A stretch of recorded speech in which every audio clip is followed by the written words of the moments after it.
দুই বড় প্রযোজনা সংস্থায় নাকি হয়ে গিয়েছে লুক সেট। তবে কি আবারও ছোট পর্দায় নায়িকা হিসাবে ফিরতে চলেছেন সুস্মিতা দে? আর কেনই বা শেষ মুহূর্তে আদ্রিত রায় ধারাবাহিক থেকে সরে দাঁড়িয়েছিলেন তিনি? জানাবো বিস্তারিত এই ভিডিওতে। ভিডিওটি শেষ অবধি দেখতে থাকুন। চ্যানেলে নতুন হলে চ্যানেলটি সাবস্ক্রাইব করে রাখুন, আর ভিডিওটি ভালো লাগলে লাইক শেয়ার করতে কিন্তু ভুলবেন না। কথা ধারাবাহিক শেষ হওয়ার পর থেকেই সুস্মিতা দের পরবর্তী প্রজেক্ট নিয়ে দর্শকদের মধ্যে ছিল ব্যাপক কৌতূহল। মাঝখানে শোনা গিয়েছিল আদ্রিত রায়ের বিপরীতে নাকি নতুন ধারাবাহিকে নায়িকা হিসাবে তাকে দেখা যাবে, কিন্তু শেষ মুহূর্তে সেই পরিকল্পনা বদলে যায়। এরপরেই সামনে আসে নতুন তথ্য। ইন্ডাস্ট্রির অন্দরের খবর, খুব বেশি দিন ছোট পর্দা থেকে দূরে থাকতে চান না সুস্মিতা, বরং নতুনভাবে কামব্যাকের প্রস্তুতি ইতিমধ্যেই শুরু করে দিয়েছেন তিনি।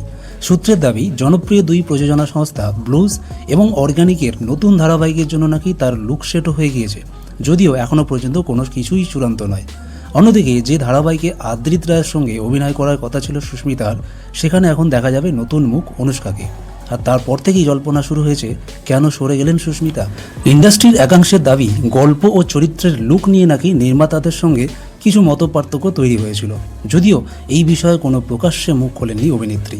বরং সুস্মিতার বক্তব্য ছিল স্পষ্ট, তিনি নিজেকে আরও কিছুটা সময় দিতে চান এবং তাড়াহুড়ো করে কোনো নতুন কাজ শুরু করতে চান না। এর মধ্যেই ওয়েব সিরিজ কুহেলিতে তার অভিনয় দর্শকদের নজর কেড়েছে।